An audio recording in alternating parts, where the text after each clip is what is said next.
Member of Parliament of the UD is requesting a meeting of the Kingdom Affairs Committee of Parliament.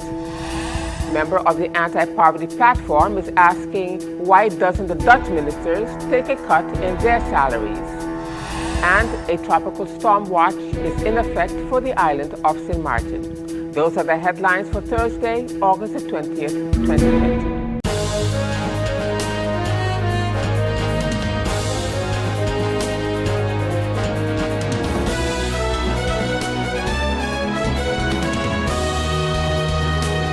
Good evening, viewers. This is SXM Daily News. I am Valerie Van Putten. Thanking you so much for joining me this evening. And as usual, we have a packed newscast for you, so let's get started. In our first story, St. Martin is currently under a tropical storm watch. At 11 a.m., Tropical Depression 13 was located approximately 750 miles east-southeast of St. Martin. Tropical Depression 13 is moving toward the west-northwest at 21 miles per hour with maximum sustained winds of 35 miles per hour and higher gusts. Some strengthening is forecast to occur and it would become a tropical storm later today. The current forecast track brings the closest point of approach at approximately 80 miles to the northeast of St. Martin late Friday night into Saturday morning. Regardless of development, gusty wind conditions and heavy rainfall are expected over parts of the local area from late Friday. A yet-to-emerge tropical wave over Western Africa is producing disorganized showers and thunderstorms. This wave is expected to move over the far eastern tropical Atlantic on Friday, after which some slow development is possible through the weekend while it moves west-northwestward at 15 to 20 miles per hour across the eastern tropical Atlantic. And in other news for you at this time, the Minister of Public Housing, Spatial Planning, Environment and Infrastructure, the Honorable Egbert J. Doran, has announced the priority shelter enhancements is on target for late August. The minister made the announcement on Wednesday last at the Council of Ministers virtual weekly press briefing. Scheduled repairs for all the 4 emergency shelters would be completed by the end of this week. I would like to give an update on the 4 priority shelters. In regards to the Rupert Maynard Community Center, the installation of the shutters are near completion. In regards to the Dutch Quarter Community Shelter, the roof still needs to be sealed. They are currently finalizing that part. In regards to the NEPA, the installation of the shelters are near completion as well, and the kitchen shutter needs to be adjusted. With respect to the last shelter, the Milton Peters College Gym, the installation of the shutters are still on the way, almost near completion, and the water tank and generator house has to be completed. So that is the last update that I received yesterday based on the report from the NRPB.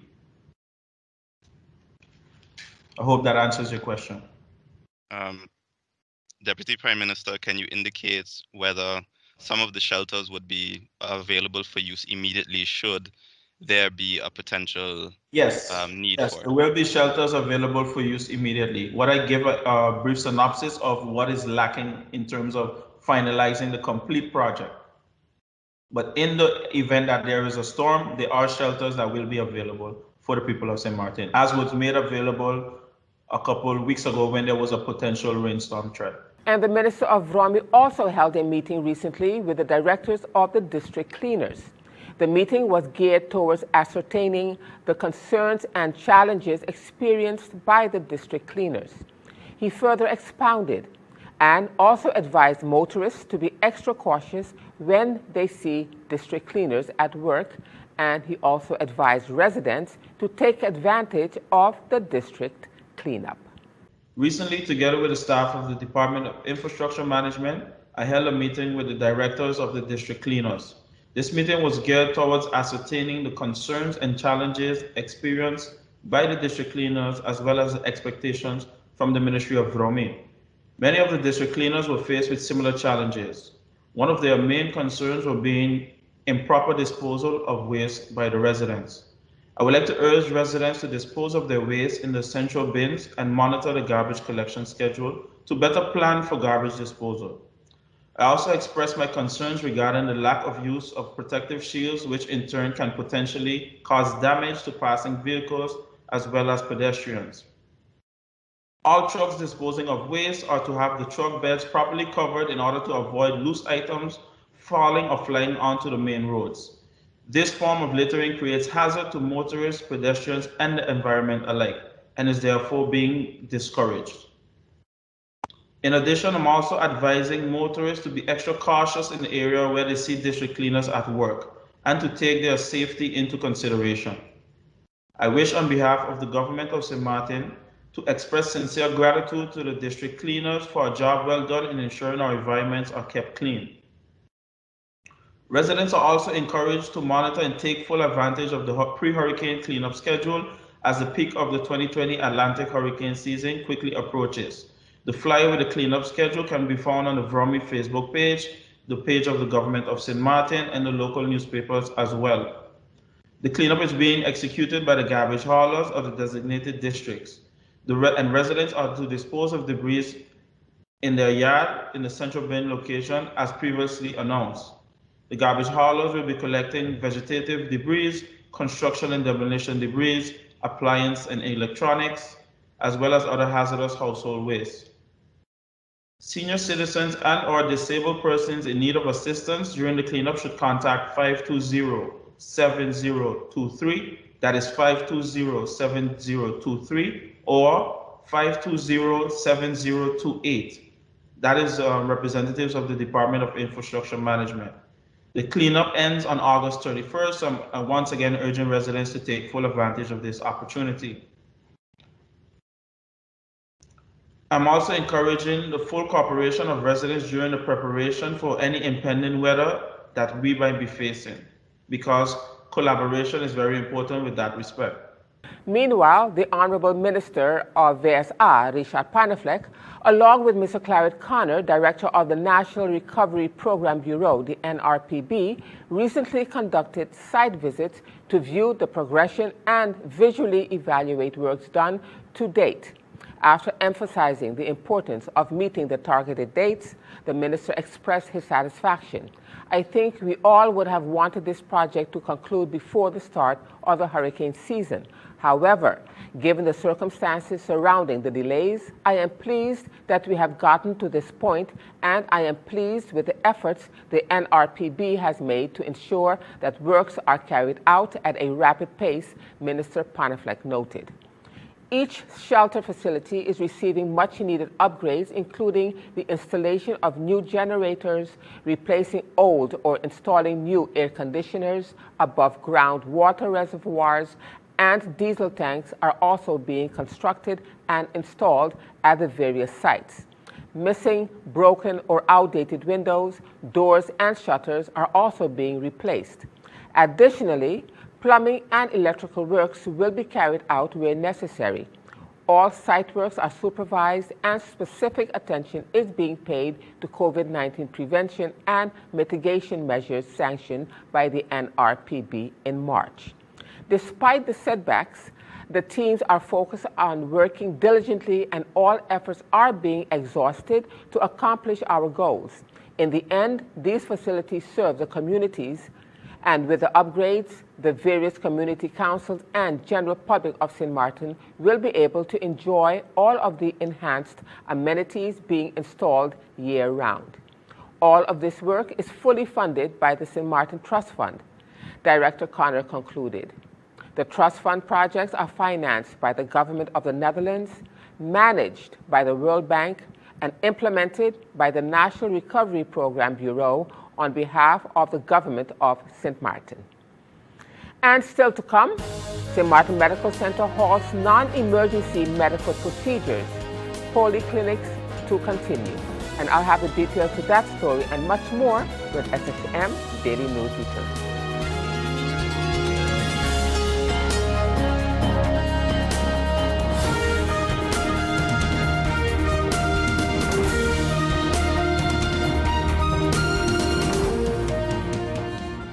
GEBE has been faithfully serving the communities of St. Martin, powering your home and our economy.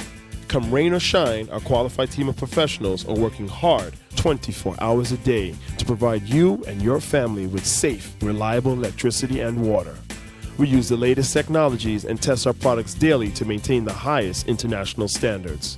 Our friendly staff is always there to assist you, whether in person, over the phone, or online. We are committed to constantly improving our products and services, making them more efficient, effective, and environmentally friendly to serve you better today and our next generation of clients tomorrow. GEBE, powering a brighter future. Our friend Megawati is here with tips to save you energy. 1. Turn your airco temperature up. 2. Use a ceiling fan instead. 3. Buy energy-saving products. Save some green with NVGEBE. And welcome back, viewers. This is SXM Daily News, and I'm Valerie Van Putten. In more news for you at this time, Member of Parliament of the United Democrats, the Honorable Sarah Westcott Williams, is requesting that a meeting of the Kingdom Affairs Committee of Parliament to take proactive steps with respect to the draft Caribbean Reform Entity Kingdom Law. According to Member of Parliament Westcott Williams, it is imperative that the Parliament of St. Martin verbalizes its position regarding the proposed new entity. It is one thing to argue the point of autonomy and autonomous competencies of the Dutch Caribbean countries, while it is another thing to dissect the proposals as to its workability in our democratic system, MP Westcott Williams affirmed. We should look at the steps that we at the Parliament of Martin can take with respect to this draft consensus kingdom law that so much has been said about. And I believe that our focus should be on our counterparts in The Hague. In other words, on the Dutch chambers, especially the second chamber. Many opinions have been written about this draft law. We have heard a lot of criticism in terms of how this law infringes on the autonomy of the Dutch Caribbean countries. But when I look at the proposal of law, so the one that is on the table right now by State Secretary Knopf, I honestly and truly believe that it is not workable in our democratic system. The governance of our countries, and we all have a similar system within the kingdom, and that is a government responsible for the daily affairs of the country and a parliament elected by the people to oversee that very government.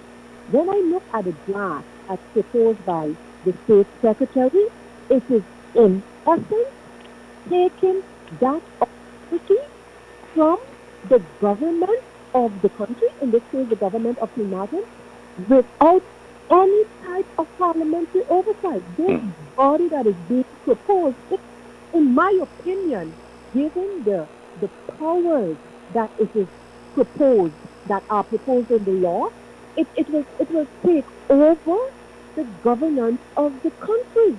Such far-reaching powers this entity has been given, and it is not a democratic entity. There is no parliamentary oversight. In fact, there is no role for the country's parliament in this proposal.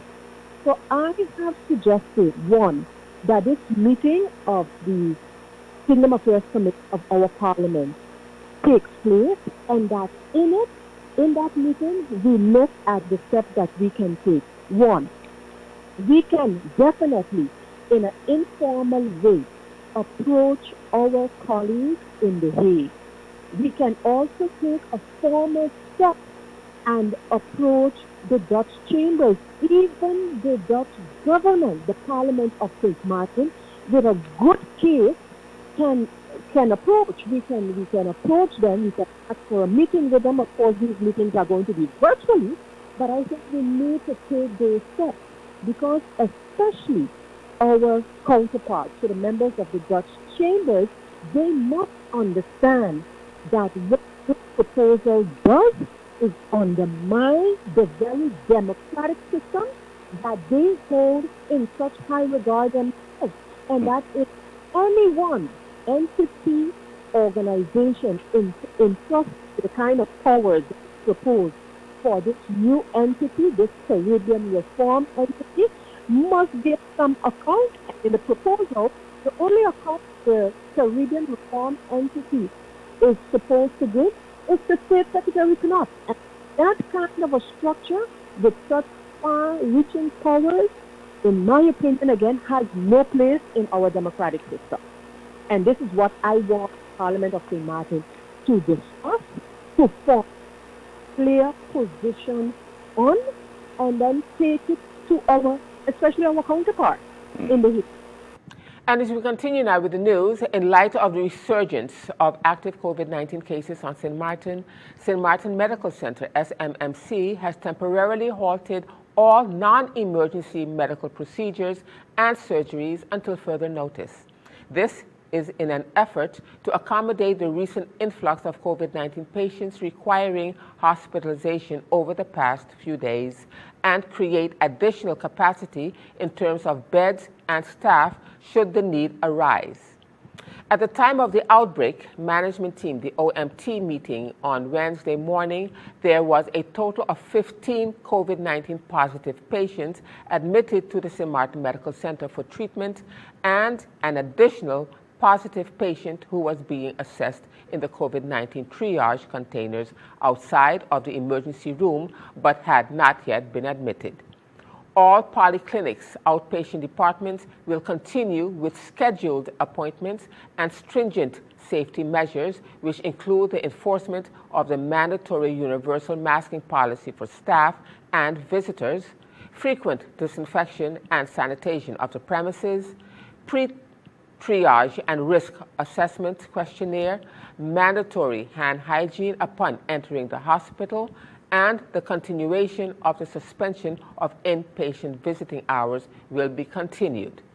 St. Martin Medical Center is currently in the process of increasing their capacity with the addition of a medical container park, MCP, and will replace the ICU tent and the Mobile Medical Pavilion, the MMP, while offering increased storm resilience. The ICU section of this facility is expected to be completed within short, with patients being able to be transferred upon the completion. The completion of the medium care section will follow soon after. The completion of the facility would allow for COVID-19 patients to be transferred, which would either enable the resumption of non-emergency procedures and surgeries or would help increase the COVID-19 capacity should the need arise. Patients will not be kept at the MCP once a storm poses a direct threat to St. Martin and will be transported to St. Martin Medical Center. In case of storm threat, high-risk non-COVID-19 patients may be evacuated to an approved nearby evacuation facility or airlifted to a hospital within the Dutch Kingdom if needed.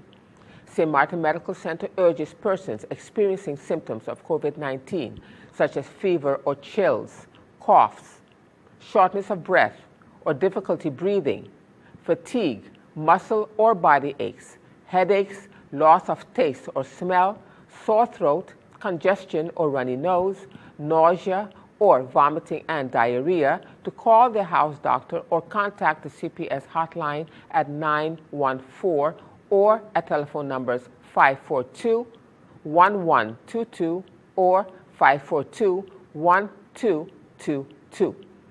Persons experiencing symptoms such as trouble breathing, persistent pain or pressure in the chest, new confusion, the inability to wake or stay awake, and bluish lips or face should contact the ambulance department by calling 912 and await further instructions.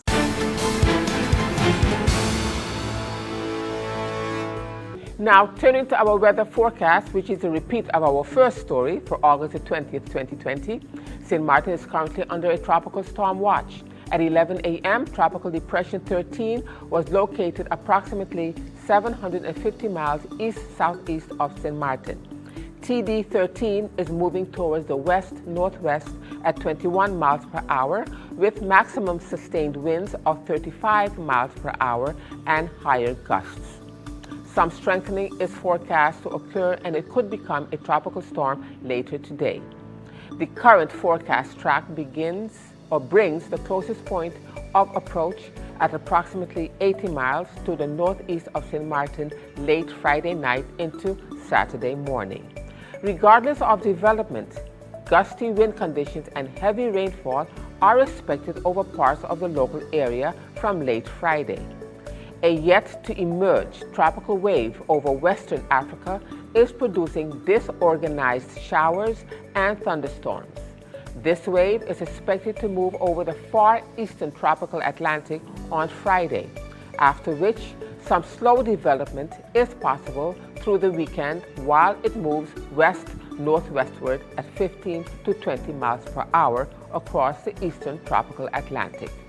So the outlook through Saturday midday: cloudy to overcast, strong winds with numerous showers and scattered thunderstorms. Now, let's turn to your 3-day forecast.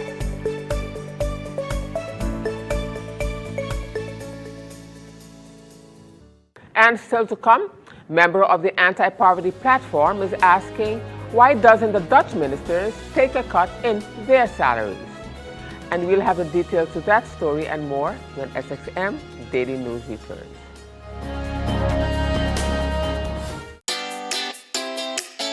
Make use of WIB mobile banking with easy access and direct usage of face recognition,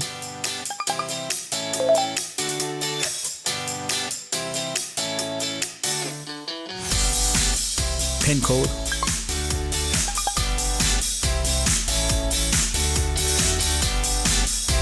or fingerprint.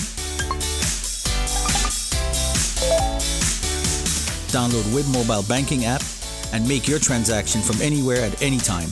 For more information, visit wib-bank.net/quick-login. Welcome back, viewers. And as we continue now with more news for you at this time, with regards to the 20% salary cut that is being demanded by the Kingdom Council of Ministers in the Netherlands, member of the Anti-Poverty Platform on St. Martin, Mrs. Claire Elshot, is asking, why doesn't the Dutch ministers take a cut in their salaries? Mrs. Elshot was at the time speaking at their weekly press briefing, which was held earlier today. Mrs. Elshot also queried, did the CFT and the General Secretary of Kingdom Relations, Raymond Knops, contribute with a 20% cut to compensate the loss of employers due to COVID-19? So, who is contributing to this cut in salary? Mrs. Elshot expounded. Did the ministers in the Council of Ministers in the Kingdom contribute with a 20% solidarity cut in their salaries to contribute to the loss of the employers due to COVID-19? The answer is no, not 1 euro cent. The Kingdom Council of Ministers took a decision based on an advice from State Secretary of Interior Affairs and Kingdom Relations, Mr. Raymond Knops, in his letter to the Council, the Kingdom Council of Ministers of May 12, 2020. But did the State Secretary Knops contribute with 20% of his salary to compensate the loss of the employers due to COVID-19? No, he didn't, not 1 euro cent. So State Secretary Knops based his proposal on advice he got from the CFT.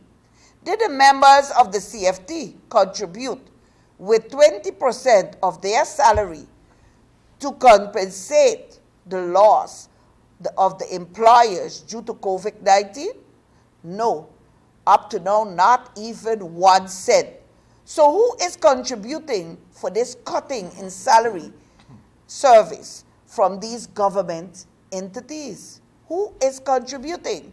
Who will be paying for the liquidity support loan, which is used to subsidize the payroll support program? We, the taxpayers, including the workers who now have to subsidize the employers with a 20% cut of their June wage salary. As Consumers Coalition, we want all consumers to realize that this is a gross injustice. We cannot contribute to pay with our tax money for these unfair and unjust treatments of co-workers in our society, and for all these paid public officials who are burdening the household of the workers by cutting into their wages or household income. Guess what? To subsidize the employers for their unexpected COVID-19 loss? Why the workers were not subsidized when they were making money when there was no COVID pandemic with a living wage? Workers were constantly affected by this social pandemic of having to earn poverty wages. Why not the workers have to be provided, or why now the workers have to be providing subsidy to the employers when they did not subsidize fair wages for the workers? And still to come, Government Administration Building is closed for scheduled sanitization. We'll have the details of that story when SXM Daily News returns.